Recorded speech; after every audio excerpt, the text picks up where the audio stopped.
শুভ সন্ধ্যা। Britain সহ পৃথিবীর যে প্রান্ত থেকে আপনারা সুশ্রাব্য রেডিওর সাথে আছেন, আমাদের সাথে আছেন, সবাইকে শুভ সন্ধ্যা।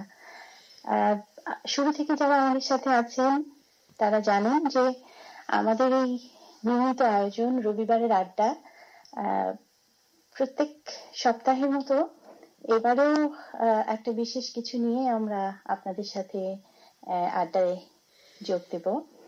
তো তার আগে বলে নেই যে শুরু থেকে যারা আমাদের সঙ্গে ছিলেন তারা জানেন যে আমাদের এই আড্ডায় আমরা আমাদের পরবর্তী প্রজন্ম, একেবারে ছোট ছোট মানুষ যারা আমাদের গান শোনে রেডিওতে, আমাদের গান শুনে গাড়িতে যখন আমাদের পাশে বসে থাকে, তখন আমাদের সেই সব বাংলা গানের শ্রোতাদেরকে আমরা এই অনুষ্ঠানের মাধ্যমে আপনাদের সামনে নিয়ে আসতে চাই।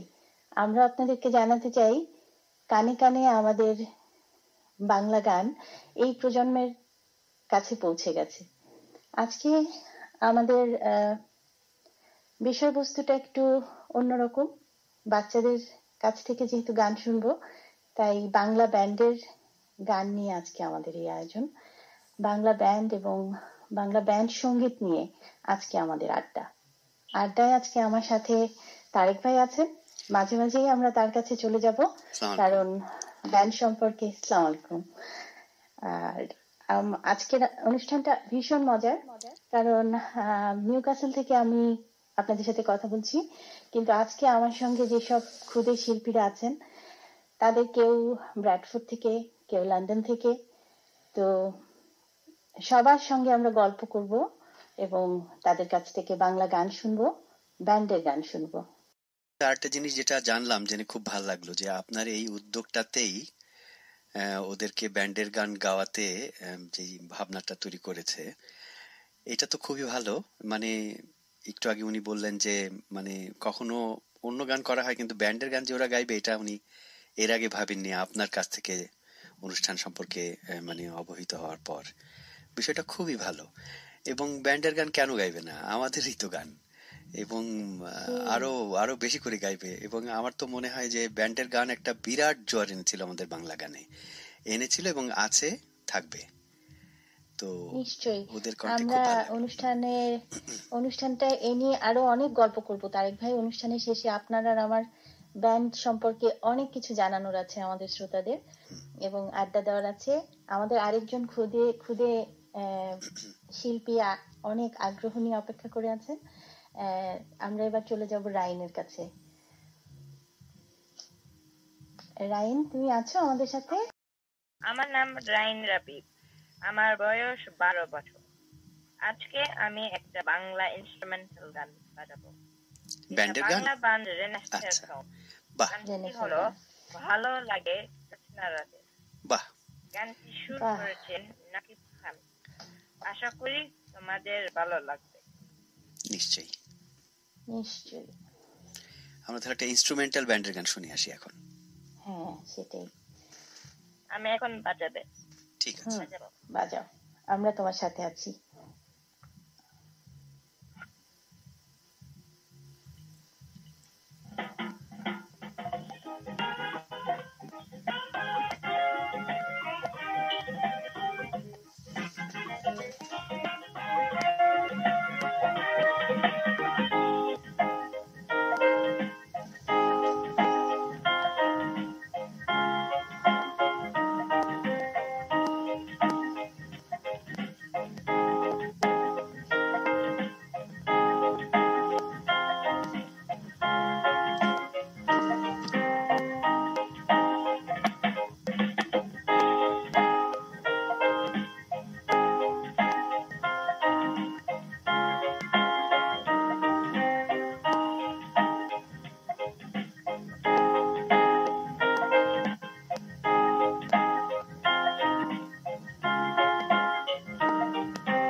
রায়ন, তোমাকে অসংখ্য ধন্যবাদ, এত সুন্দর করে তুমি বাজালে। একদম তাই। খুবই সুন্দর, ভালো লাগে জ্যোৎস্না রাতে। গানটাও যেমন সুন্দর, মিউজিকের আমরা মানে সবসময় গানটা শুনি, কিন্তু আজকে শুধু যে মিউজিকটা এত ভালো হবে ইনস্ট্রুমেন্টাল, সেটা মানে খুব ভালো লাগলো আসলে। অনেক ধন্যবাদ। সেটাই। আর আমরা তোমার কাছ থেকে আরো অনেক এরকম ইনস্ট্রুমেন্টাল শুনতে চাই। আমি জানি তুমি অনেক ভালো বাজাও, এবং তুমি জানো না, বাংলা গান কিন্তু তোমার বয়সী অনেকেই বাজাতে চায় না, মনে করে যে এটা অনেক কঠিন, কিন্তু তুমি এত সুন্দর করে বাজাও। আমি তোমাকে আগেও বলেছি রাইন, আমি তোমার একজন বিগ বিগ ফ্যান সব সময়। I really enjoyed it. That's so nice, that's so nice বাবা। আবেদ ভাই আছেন আমাদের সাথে? হ্যাঁ জি লতা আপা, আমি আছি। আচ্ছা, কেমন লাগছে আমাদের অনুষ্ঠান? আপনার এই গান খুব ভালো লাগছে আমার কাছে, খুব মানে অন্যরকম একটা আয়োজন মনে হলো আজকে।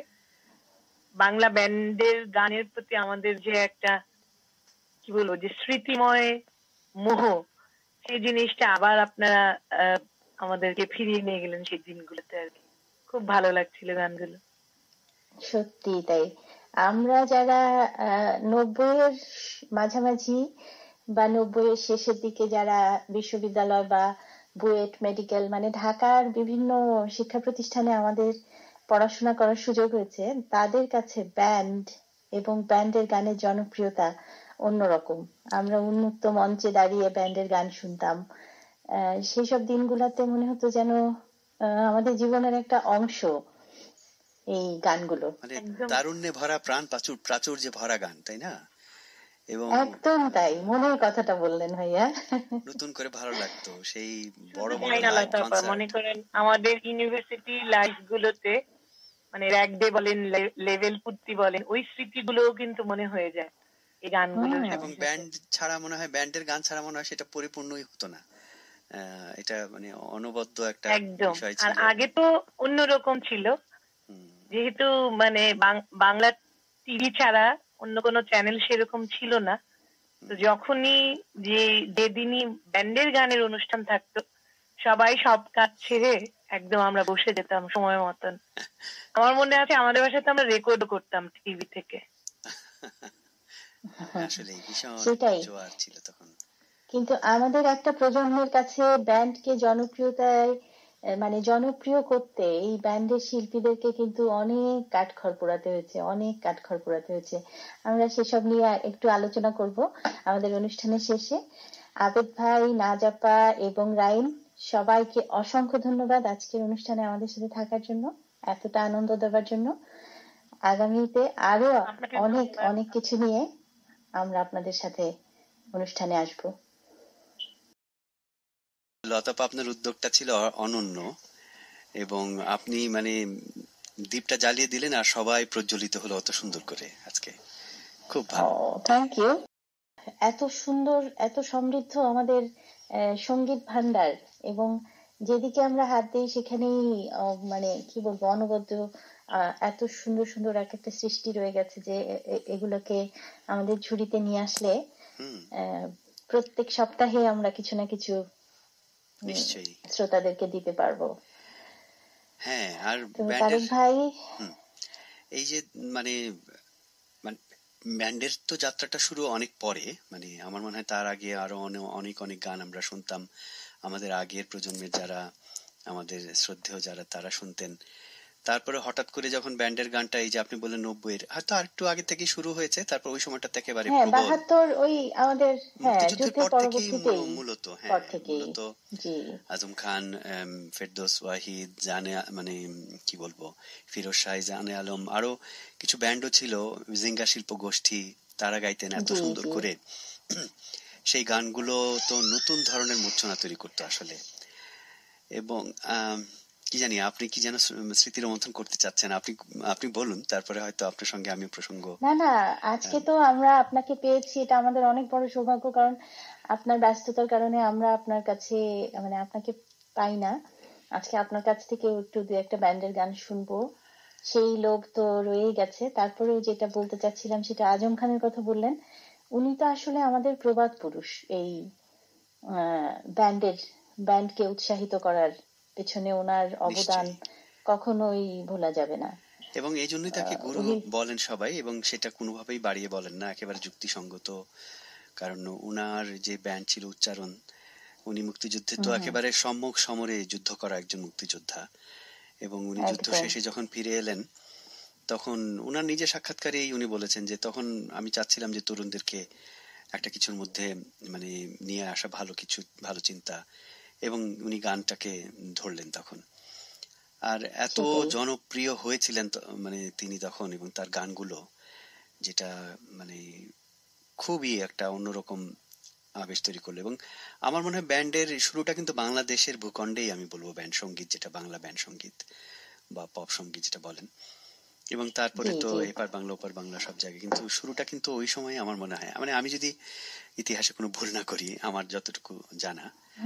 এবং এই দিক থেকে 1972 সাল থেকে, হ্যাঁ, এবং এই দিক চিন্তা করলে আমার কাছে এটা ভীষণ একটা গর্বের জায়গা যে আমাদের একেবারে নিজস্ব একটা সৃষ্টি, গানের একটা অন্য ধারা, এবং একেবারেই আমাদের নিজস্ব একটা সম্পদ।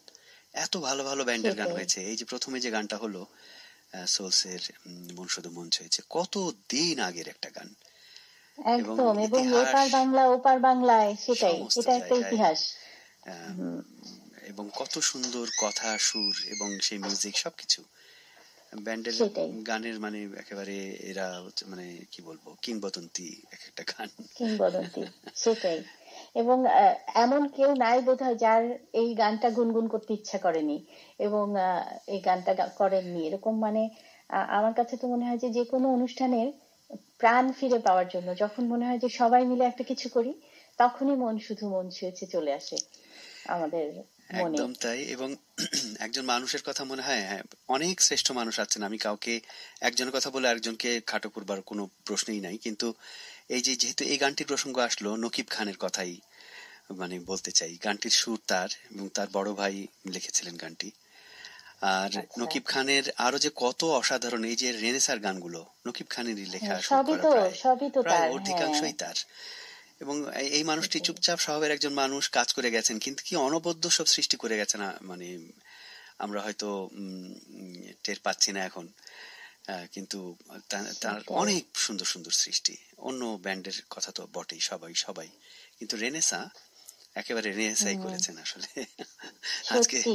কয়েকটা সেই গান শুনলাম, সোল দেখুন সব রেনেসার, মানে বাচ্চারা যে সবই গাইলো রেনেসার। হ্যাঁ, হ্যাঁ। পছন্দের, মানে হয়তো গাইতে ভালো লাগে, হয়তো অনেক বেশি মেলোডি এখন, হুম, সেই আর কি, খুব ভালো। সেটাই।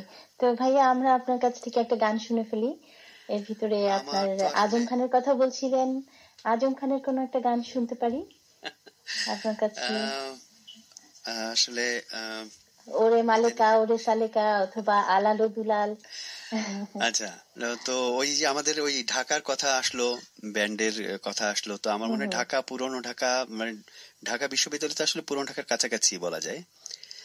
এবং নিঃসন্দেহে। তাহলে আলালুদুলাল তো সেই পুরনো ঢাকার মধ্যেই পড়ে। তাহলে আমি প্লিজ, সেটাই বরং, হ্যাঁ, হ্যাঁ, আসলে এইসব গানগুলো হয় কি লাইভ করলে খুব মানে আনন্দ পাওয়া যায়। তো আমি জানি না, অন্যরা নিশ্চয়ই শুনছেন। নিশ্চয়ই, আম, দেখি এই গানটা করা যায় কিনা, আপনি যখন বলছেন। অবশ্যই।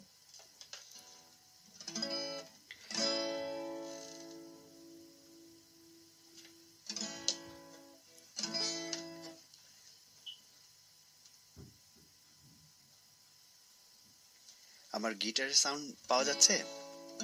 একদম পরিষ্কার। আচ্ছা, ওই আলালো দুলাল গানটি আসলে আজম খান, তার মানে যতটুকু তার কাছ থেকে শোনা, যে আমরা যেমন গীতিকার সুরকার, মানে গীতিকার একজন, তিনি বসেন একটা কাগজ কলম নিয়ে বা একটা গান লিখে ফেলেন, তারপরে সেটা সুরকার কাছে যায়, এরকম একটা ব্যাপার। আজম খান যেটা বলতেন, ওনার হয়তো শুয়ে আছেন, ঘুমানোর আগে হঠাৎ করে তার মনে পড়ে গেল কিছু কথা, মানে ওনার মানে স্বতঃস্ফূর্ত ভাবে তার গানগুলো তৈরি। এমন না যে তিনি ছন্দ মিলিয়ে কাগজ কলম নিয়ে বসে গানগুলি করেছেন, এরকম খুব একটা, কিন্তু মানে উনার ভাষ্য মতে তা উনি করেননি, উনি তার কল্পনা থেকে চলে আচ্ছা, আসতো এবং উনি গুনগুন করে তখনই গেয়ে ফেলতেন বা গাইতেন। এইভাবে গানগুলোর আসলে মূলত সৃষ্টি, তার অধিকাংশ গান আমি এরকমটাই জানি, তার যতটুকু সাক্ষাৎকার শুনেছি। অদ্ভুত ধরনের অকল্পনীয় একজন ব্যাপার মানুষ, না? খুবই হ্যাঁ, খুবই অন্যরকম। সেটাই। যাই হোক, আলালুদুল্লাহ এক পুরনো ঢাকার সেই হাজি চান মিয়া, এই চানখার পুল, যাই হোক।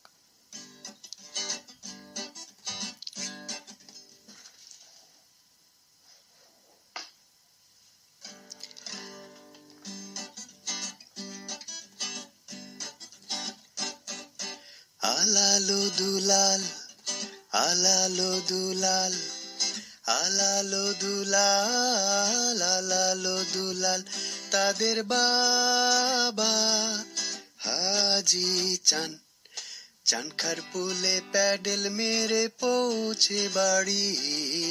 আলালো দুলাল, আলালো দুলাল, আলালো দুলাল, আলালো দুলাল, তাদের বাবা হাজি চান।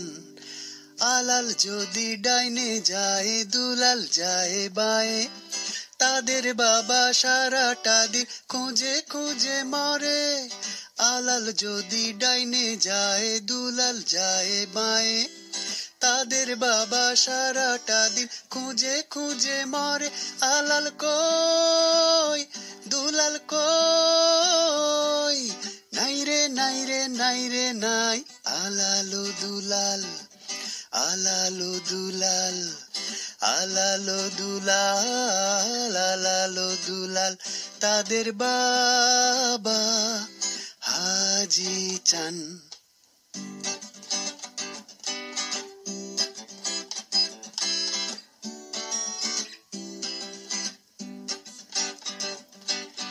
আলাল যদি চালে যায়, দুলাল যায় ডালে, তাদের বাবা সারাটা দিন খুঁজে খুঁজে মরে।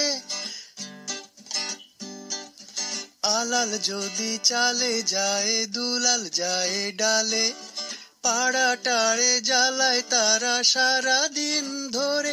আলাল কই, দুলাল কই, নাই রে নাই রে নাই রে নাই, আলালো দুলাল, আলালো দুলাল, আলালো দুলাল, আলালো দুলাল, তাদের বাবা হাজি চান। চানখার পুলে প্যাডেল মেরে পৌঁছে বাড়ি, আলালো দুলাল, আলালো দুলাল, আলালো দুলাল, আলালো দুলাল, তাদের বাবা হাজি চান। অসাধারণ। মানে এই গানটাও কিন্তু মনে হচ্ছে শুনতে শুনতে এই চাংখার গুলো বলছে সেই আসলে ওই এটাই তো। জি ভাইয়া বলেন। তো যেটা যেটা হতো ওই, আমাকে শোনা যাচ্ছে? হ্যালো? হ্যাঁ হ্যাঁ আমি শুনছি শুনছি, আচ্ছা আমি শুনতে পাচ্ছি। হ্যাঁ আচ্ছা, আশা করছি সবাই হ্যাঁ শুনছেন আমাদের শুনতে, হ্যাঁ শোনা যাচ্ছে। শ্রোতারা। হ্যাঁ সেটাই তো তো সেই আর কি। আমার তো যেটা হ্যাঁ বলুন, শুনছি আমি। হ্যাঁ না না ভাইয়া আপনার কাছে যাই, আমি আপনার কথাই শুনবো। না আমি যেটা মানে ওই ব্যান্ডের গান মানে তো যে আমরা যে কথাগুলো বলছিলাম তখন, যে একটা জিনিস আমার কাছে খুব মনে হয় যে ব্যান্ডের গানটা আসবার আগেও আমরা অনেক অনুষ্ঠান হতো তখন, বিশেষ করে ইঞ্জিনিয়ার্স ইনস্টিটিউটে একটা বড় হল ছিল তখন, মানে গান টান অনুষ্ঠান হওয়ার জন্য, ওই শাহবাগে যেটা। তো অনেক শিল্পীদের গান আমরা শুনতাম, বা অন্যান্য জায়গায়ও অনেক গান হতো। এবং সেটা হতো কি, ওই আমি সাউন্ড সিস্টেমটার কথাটা আর কি মনে পড়ছে, যে তখন কল রেডির মাইক, সেই পুরনো ঢাকার আচ্ছা সেই মাইক হায়ার করে, সেই মাইকে তখন সেই চোঙা মাইকে কিন্তু গানগুলো মূলত শিল্পীরা করতেন। মানে সেই রকম সফিস্টিকেটেড যে সাউন্ড সিস্টেম, সেটা কিন্তু তার আগে ছিল না, খুব একটা ছিল না, মানে ছিলই না, মানে আমরা জানতামই না হয়তো। এবং মজার ব্যাপার হলো, ব্যান্ড সঙ্গীত যখন এলো তখন কিন্তু এই যে পিএ সিস্টেম, যেটা মিক্সার কনসোল, তারপরে সেই যে, এবং একই সঙ্গে যে ইনস্ট্রুমেন্ট গুলো এলো, বেস গিটারটা তো আমাদের বাংলা গানে আমরা দেখতাম যে শিল্পীরা গাইতেন, এবং অসাধারণ সেই গানও। আমি কোনোভাবেই বলবো না যে সাউন্ড সিস্টেমের জন্য সেই গানগুলো শুনতে কোনোভাবে খারাপ লাগতো আমাদের। আমার মনে আছে অনেক অনুষ্ঠান ছোটবেলায় দেখতাম যে মানে নীলিফার ইয়াসমিন গান গাইতেন, আব্দুল জব্বার গান গাইতেন। তার গানগুলো যখন শুনতাম, সেই কল রেডির মাইকেই গাচ্ছেন, হারমোনিয়াম তবলা দিয়ে গাচ্ছেন, কিন্তু অসাধারণ সেটা আছে, অবশ্যই সেটা আছে, তাদের গলা দিয়েই তারা গাইতেন। কিন্তু ব্যান্ডের গানে যেটা হলো সেটা হচ্ছে যে সাউন্ডটা আরো ক্ল্যারিটি পেল। এবং ব্যান্ডের গান গাইতে গেলে যেটা হয় যে অনেকগুলো যন্ত্রপাতির ব্যবহার লাগে সেখানে। একটা দেখা যায় যেত যে, আমি কি অনেক বেশি বলছি না তো, মানে না না না যেটা আমি হতো যে একদম এগুলোই শুনতে চাচ্ছিলাম। ব্যান্ডের গানে যেটা হতো, ব্যান্ডের গান যখন এলো, যে ধরেন একটা ড্রাম বাজতো, সেই ড্রামটার অনেকগুলো অংশ ছিল, যে একটা বেজ, একটা কিক, তারপর একটা স্নেয়ার, একটা সিম্বল, এগুলো সবগুলো মিলে বাজতো। তো তখন দেখা যেত যে এইটার জন্যই 4-5টা মাইক ইউজ করতে হতো এটার মিক্স করার জন্য। হ্যাঁ, সেই লাইন আপে তারপরে থাকতো ইলেকট্রিক গিটার, যেটা লিড গিটার বাজানোর জন্য, একটা রিদম গিটার থাকতো, একটা বেস গিটার থাকতো, এবং ভোকাল তো থাকতোই। এবং ব্যান্ডের গানে দেখা গেল প্রথম আমরা শুনতে শুরু করলাম যে হারমোনাইজিং হচ্ছে, মূল শিল্পী গাচ্ছেন, তার পাশে আরেকজন শিল্পী হারমোনাইজ করছেন বিভিন্ন লাইনগুলো। এই যে অসাধারণ সব বিষয়গুলো, এই যে নতুন করে, এবং সাউন্ডের যে ক্ল্যারিটি, এত অদ্ভুত সুন্দর চকচকে ঝকঝকে, মানে সেটা তো আর মানে বলার অপেক্ষা রাখে না, খুব সুন্দর করে সেই শব্দগুলো আসতো। এবং আমার মনে পড়ে এটাও যে আমরা বটমূলে, রমনার বটমূলে যখন পয়লা বৈশাখের অনুষ্ঠানে গান হতো, একসময় তো সেই কলরেডির মাইকেই হতো, কিন্তু পরবর্তীতে এই যে সব আধুনিক এই ব্যান্ডের হাত ধরেই বলবো কিনা, যে সেই বিশাল মিক্সিং প্যানেল এনে তখন বটমূলে সেগুলো দিয়ে গান করা শুরু হলো। হ্যাঁ, সেই বহু বছর আগে। তারপরে অনুষ্ঠানের শব্দই অন্যরকম হয়ে গেল। এবং আরেকটা জিনিস মনে হয় যে ওপেন এয়ার যে কনসার্ট গুলো হতো, আগে তো সেগুলো সম্ভব ছিল না, কিন্তু ওপেন এয়ার কনসার্ট গুলো এত বিশাল, সে আর্মি স্টেডিয়ামে বলেন, আমাদের টিএসসি মানে চারুকলার যে চত্বরে, চারুকলায়, তারপরে আমাদের কলা ভবনের সামনে হতো, সেই কলা ভবনের সামনে কথাই বলছি আসলে, চারুকলা না, ভাষা ইনস্টিটিউটের সামনে একদম কলা ভবনের যেটা হতো সেই মানে। এবং আপনি কি বলতে পারেন কয়েকটা ব্যান্ডের নাম বলে ফেলুন না, মনে আছে? যেমন আমার মনে হচ্ছে একটা কথা বলতে খুব ইচ্ছে করছে, যে এই যে আপনি যে কথাটা বলছিলেন শব্দ, আমাদের আমরা যখন ওই কলরেডি মাইকে শুনতাম এবং আমাদের অসাধারণ মানে শিল্পীদের গায়কই শুনতাম, তো আমাদের ওই প্রজন্মের শ্রোতাদের কানে কিন্তু ওই গানগুলোই লেগেছিল। তো সেই জায়গা থেকে যখন তাদেরকে আমরা বের করে আনতে চেষ্টা করছিলাম আমাদের ব্যান্ডের শিল্পীরা, সেই সময় আমার মনে আছে এখনই একটা অনুষ্ঠান ছিল, আমার মনে হয় আনিসুল হক অনুষ্ঠানটা উপস্থাপনায় ছিলেন। এবং এটা উনি তো এই যে আমাদের লাকি আকন্দ এদের ভীষণ ভালো বন্ধু। তো ওনার প্রচেষ্টাটা এরকম ছিল যে যারা রবীন্দ্রসঙ্গীত গাইছেন তাদেরকে দিয়ে ব্যান্ডের গান গাওয়ানো, এবং যারা ব্যান্ডের গান করেন তাদেরকে দিয়ে রবীন্দ্রসঙ্গীত করানো। ওনার বোঝাতে চাওয়ার বিষয়বস্তুটা এটা ছিল যে শিল্পী সবাই ভালো, গানে যে সঙ্গীতে আমরা যে ইনস্ট্রুমেন্ট গুলা ইউজ করছি আসলে এইটাই ব্যতিক্রম। এখানে কিন্তু গানের কথাও মনে হয় যেন কেউ শুনতে চেত না, মনে হতো যে ব্যান্ড মানে একটা এমন কিছু যেটা গ্রহণযোগ্য না। তো পরবর্তী প্রজন্ম আমরা যখন ব্যান্ডকে এত বেশি স্বাগত জানালাম, এবং আমরা ওই যে নাচ বলছিলেন যে রেকর্ড করে রাখতাম, তারপর ক্যাসেট বের হওয়া শুরু করলো, এই ব্যান্ডের থেকেই কিন্তু অ্যালবাম গুলো এত জনপ্রিয় হয়ে উঠলো। একদম ঠিক তাই। এবং খুব ভালো যে একটা প্রসঙ্গ আনলেন যে আনিসুল হকের উপস্থাপনা, এবং তারই আইডিয়া ছিল অনুষ্ঠানটা করার। এবং সেখানে আমার এখনো মনে হয় যে কলিম শরাফি গাইলেন রেনেসার একটি গান, আজ যে শিশু, এই গানটি কিন্তু তিনি গাইলেন। এবং রেজনা চৌধুরী বন্যা গিয়েছিলেন হচ্ছে অদ্ভুত সুন্দর একটি সোলসের গান, যে এই মুখরিত জীবনের চলার বাঁকে। রেজনার কণ্ঠে এত অদ্ভুত করে উনি গাইলেন, একটা জায়গায় উনি এত সুন্দর গাইলেন। এবং আমার খুব মনে পড়ে যে ওই অনুষ্ঠানটা সবাই একেবারে মানে মেঝেতে বসে আড্ডা ধর্মী একটা, এখনো ইউটিউবে সেই অনুষ্ঠানটি পাওয়া যায়, দেখা যায়। হ্যাঁ, তো ওই অনুষ্ঠানটা একটা প্রমাণ আমি মনে করি যে যারা প্রকৃত শিল্পী এবং যারা গুণী শিল্পী এবং আমাদের অনেক মানে শ্রদ্ধার শিল্পী, মানে বয়সী যারা, তারা সাদরে সেটাকে গ্রহণ করলেন সেদিন সেই অনুষ্ঠানে। এবং দেখা গেল যে ভালোটা আসলে সবাই গ্রহণ করে, এবং বড়রা কেউ কলিম শরাফি বলেননি যে না ব্যান্ডের গান করা যাবে না, বরং উনি গাইলেন। তার মতো মানুষ যদি গাইতে পারে। পার্থ বড়ুয়াকে দিয়ে বোধহয় রবীন্দ্রসঙ্গীত গাওয়ানো হয়েছিল বা এরকম কিছু। তো আমার ভীষণ মানে ওই আনিসুল হক মারা যাওয়ার পরে এই অনুষ্ঠানটা আরো বেশি করে দেখানো হয়েছে, ইউটিউবে খুব বেশি শেয়ারও হয়েছিল। তো অনেক বছর পরে আবার দেখে আমার সেই সময়গুলোর কথা মনে হলো। আপনি বলছিলেন কিছু ব্যান্ডের নাম বলতে, না? যেমন এলআরবি, তারপর রেনেসার কথা তো বলতেই হবে।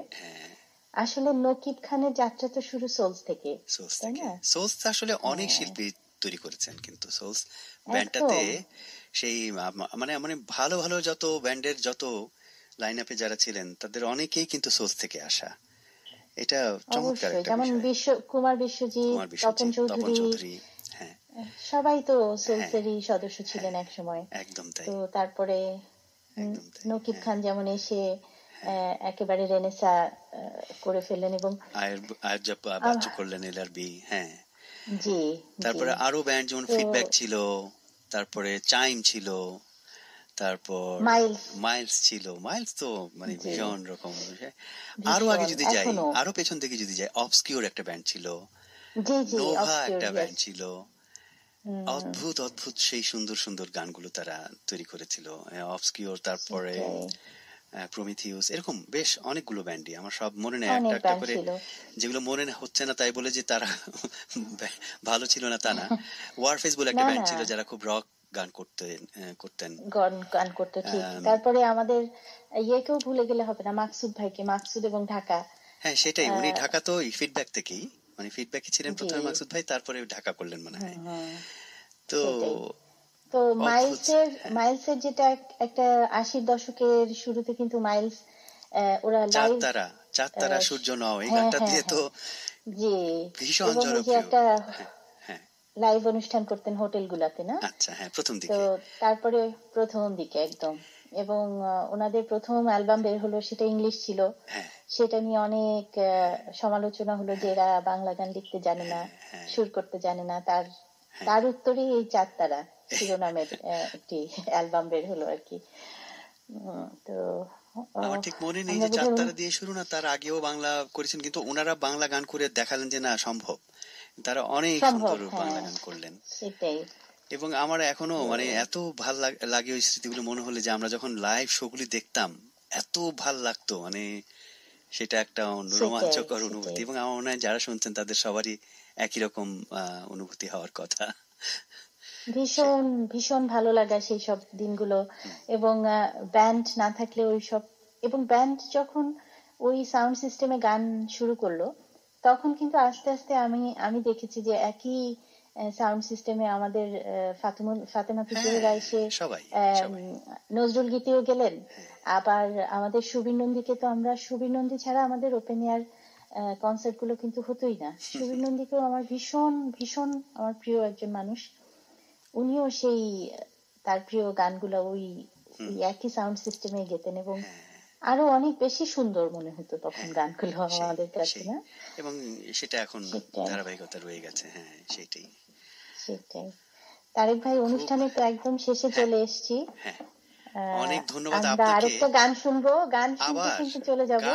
হ্যাঁ, আরেকটা গান যে গানটার কথা একটু আগেই বলছিলেন, মুখরিত জীবনের চলার বাঁকে।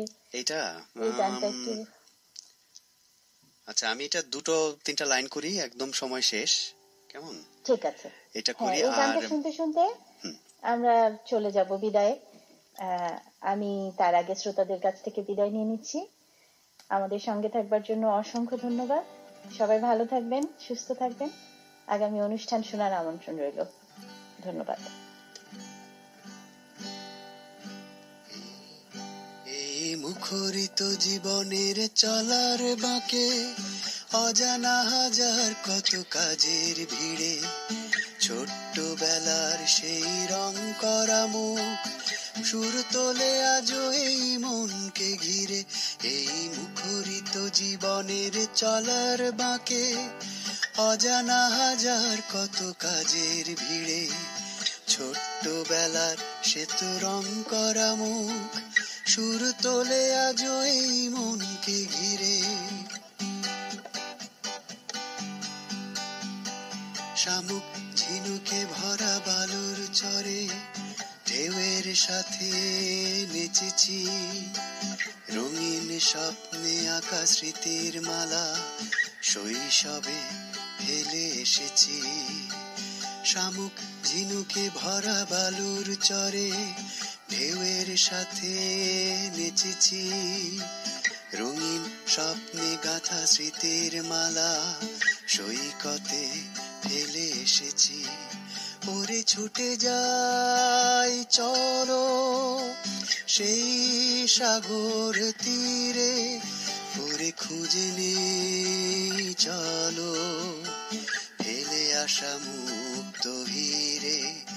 ওরে ছুটে যাই চলো সেই সাগর তীরে, ওরে খুঁজে নেই চলো